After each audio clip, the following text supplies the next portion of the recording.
Hello everyone, কেমন আছো সবাই? আশা করি সবাই ভালো আছো। তো আজকে নতুন একটা ভিডিও নিয়ে চলে এলাম। আজকের ভিডিওটা খুব ইম্পর্টেন্ট, কারণ আমরা যখন আউটডোরে শ্যুট করি তখন কিন্তু আমরা সূর্যের আলোতে বেশিরভাগ আমরা শ্যুট করে থাকি। কিন্তু আমরা যখন সূর্যের আলোতে শ্যুট করি, আমাদের সান থাকে উপরে, যখন উপরে থাকে আমাদের ফেসে এক সাইডে লাইট করতে পারে, আরেক সাইডে শ্যাডো পড়ে যায়। তো এই শ্যাডোটা আমরা কিভাবে রিমুভ করি? যারা সিনেমাটোগ্রাফি অ্যান্ড ফিল্ম মেকিং করো তারা অবশ্যই জানো, আর যারা বিগিনার আছো তাদের কিন্তু এই সমস্যাটা হয়ে থাকে যে ওয়ান সাইডে তোমার লাইট আসে, ওয়ান সাইডে ডার্ক থাকে। তো সেই জিনিসটা আমরা কিভাবে ফিক্স করি অ্যান্ড কীভাবে আমরা সেই ডার্ক এরিয়াগুলো আমরা কিভাবে রিমুভ করি, তো সেই জিনিসগুলো পুরো আমি ভালো করে দেখাবো। এর জন্য ভিডিওটা পুরোপুরি দেখো, অনেক কিছু জানতে পারবে অ্যান্ড অনেক কিছু শিখতে পারবে। তো চলো ভিডিওটা স্টার্ট করি বেশি কথা না বলে। আমরা কিন্তু রিফ্লেক্টার ইউজ করি। তো দেখতে পাচ্ছ এই যে একটা রিফ্লেক্টার 500-এর ভিতরে এটা মার্কেটে পেয়ে যাবে। তো এটার কাজ কি আমি দেখাচ্ছি তোমাদের। যে আমাদের সূর্যের আলোটা আসে, কিন্তু এই যে সাইডে শ্যাডোটা পড়ে, শ্যাডোটা আমরা রিমুভ করতে পারি না। যখন আমরা সূর্যের লাইটটা পড়ে, আমরা এখানে দেখো এখানে রিফ্লেক্ট করে এখানে আমাদের ফেসে যায়, রিফ্লেক্ট করে ওই লাইটটাকে আমরা ইউজ করছি। আর কীরকমভাবে কাজ করে আমি দেখাচ্ছি তোমাদের। তো আমাদের লাইটটা এই সাইড থেকে আসছে, আমরা এই সাইডটাকে এই যে ডার্ক এরিয়াটা এটা আমরা ক্লিয়ার করব। তো আমরা রিফ্লেক্টটাকে জাস্ট এরকম সাইডে ধরবো। তো দেখতে পাচ্ছ আমাদের পুরো যে শ্যাডোটা পুরো কিন্তু রিমুভ হয়ে গেছে, তোমরা ক্লোজ আপ থেকে দেখে নাও। আমরা যদি লং শট নিই তখন আমরা কি করি, আমাদের সাইডের শ্যাডোটাই আমাদের ইম্পর্টেন্ট হয়ে যায়। তো সেই শ্যাডোটা রিমুভ করার জন্য আমরা সান যে সাইডে থাকে তার অপোজিট সাইডে সেই ডাইরেকশনে আমরা রিফ্লেক্টারে এরকমভাবে ধরি। তো দেখতে পাচ্ছ আমাদের সাবজেক্ট কিন্তু ব্রাইট হয়ে গেছে। আর এবার আমরা একটা ক্লোজ আপ শট, যখন আমরা ক্লোজ আপ শট নিই তখন কিন্তু আমাদের চোখের সাইডে যে শ্যাডোগুলো থাকে সেগুলো আমি রিমুভ করে দেখাচ্ছি। তো ক্লোজ আপ শটগুলো নিই, তো তখন কিন্তু আমাদের এই যে দেখো আমরা রিফ্লেক্ট করেছি, বাট এই যে নিচের যে শ্যাডোগুলো এগুলো, এই যে শ্যাডোগুলো এগুলো থেকে যায়। এগুলো শ্যাডো কীভাবে আমরা রিমুভ করব, তো আমি দেখাচ্ছি তোমাদের। তো যখন আমরা ক্লোজ আপ শটগুলো নিই তখন আমাদের রিফ্লেক্টারে এই যে শ্যাডোগুলো থাকে এগুলো শ্যাডো রিমুভ করার জন্য আমরা কিন্তু রিফ্লেক্টারটাকে এই সাইড থেকে লাইট আসছে এই সাইডে হালকা রাখবো, অ্যান্ড এই সাইডে আমাদের এই শ্যাডোটাও রিমুভ করবো, অ্যান্ড এই শ্যাডোটাও আমরা কিন্তু রিমুভ করবো। এর জন্য আমরা রিফ্লেক্টারটাকে এইভাবে ধরবো, এইভাবে ধরে এই যে দেখো ক্লোজ আপ যখন শট নেবো এইভাবে ধরবো, এই যে দেখো।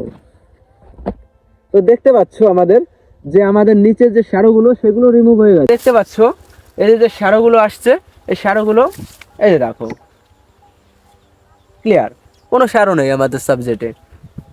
তো এইভাবেই কিন্তু যারা ফিল্ম মেকিং অ্যান্ড সিনেমাটোগ্রাফি করে এগুলো কিন্তু ছোট ছোট জিনিস যেগুলো আছে এগুলো অনেক ইউজের। যে 500 টাকা একটা জিনিসে আমরা কিন্তু হাজার হাজার টাকার লাইটের আমরা কাজটা করছি।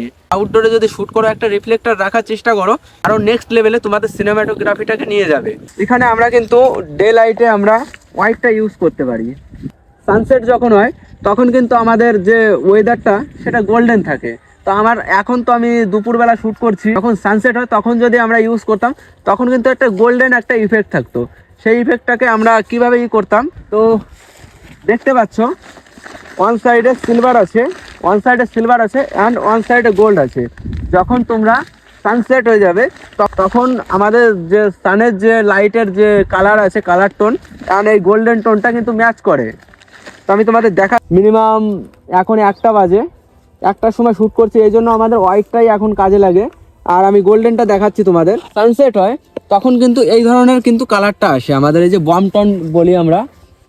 তো দেখতে পাচ্ছ যে আমাদের ইয়েলো টোন কিন্তু আমাদের ফেসে চলে আসছে। এটা আমরা সানসেটের সময় ইউজ করব, এখন না। আমি এখন দেখাচ্ছি, জাস্ট ভিডিওটা এখন বানাচ্ছি এই জন্য দেখাচ্ছি তোমাদের, কিন্তু এটা ইউজ করব সানসেটের সময়। সেম কাজ। তো দেখতে পাচ্ছ সেম আমাদের যে শ্যাডোটা থাকে রিফ্লেক্ট করব শ্যাডো। একটু ক্লোজ আপ চলে আসো, দেখতে পাচ্ছ দেখো গোল্ডেনটা এখানে কিন্তু এই যে সাইড দিয়ে। এই জন্য তোমরা যখন সানসেট হবে তখন কিন্তু এই জিনিসটা ইউজ করতে পারো। তো দেখতে পাচ্ছ কতটা ডিফারেন্স, বিফোর অ্যান্ড আফটার দেখতেই পাচ্ছ। আরেকটা জিনিস দেখাচ্ছি তোমাদের, যদি তোমরা এই দুটো ডাইরেক্ট যদি তোমরা এই রিফ্লেক্ট না করতে চাও, যদি এই লাইটটাকে কাটতে চাও, তো কীভাবে কাটবে? সিম্পলি আমরা কি করব, দেখো এটা আমি খুলে দেবো রিফ্লেক্টারটা। আমাদের যে এই হোয়াইট আছে, এই হোয়াইট যে রিফ্লেক্টারটা আছে এটা কিন্তু আমাদের ডিফিউজারে কাজ করে। অ্যাকচুয়ালি ডিফিউজারে কাজ করে, লাইটটাকে কাটে। তো এটা কিভাবে কাজ করে আমি দেখাচ্ছি তোমাদের। এই যে সাইডে লাইটটা আসছে, এদিকে আসো মনোজ, বাস এই যে সাইডে লাইটটা আসছে, আমি এইভাবে নিলাম, তো দেখতে পাচ্ছ আমাদের লাইটটা কিন্তু ডিফিউজ হয়ে গেল। একটু ক্লোজ আপ এসে দেখাও। এই যে দেখো এখানে আমাদের হাইলাইট হয়ে আছে। এই লাইটটা আমরা কিভাবে কাটবো, দেখো আমাদের ফেসে কিন্তু সিমিলার লাইট চলে আসছে। তো এটা ডিফিউজারে কাজ করে। তো এভরিওয়ান, আজকের মতো ভিডিওটা এতটুকুই ছিল। Photography, cinematography and film making related আমার চ্যানেলে কিন্তু ভিডিও আমি আপলোড করতে থাকি। তো ভালো লাগলে অবশ্যই একটা লাইক করে দিও, আর চ্যানেলে যে নতুন আছে তো সাবস্ক্রাইব করে দিও। তো চলো আরেকটা নতুন ভিডিও দেখা হবে।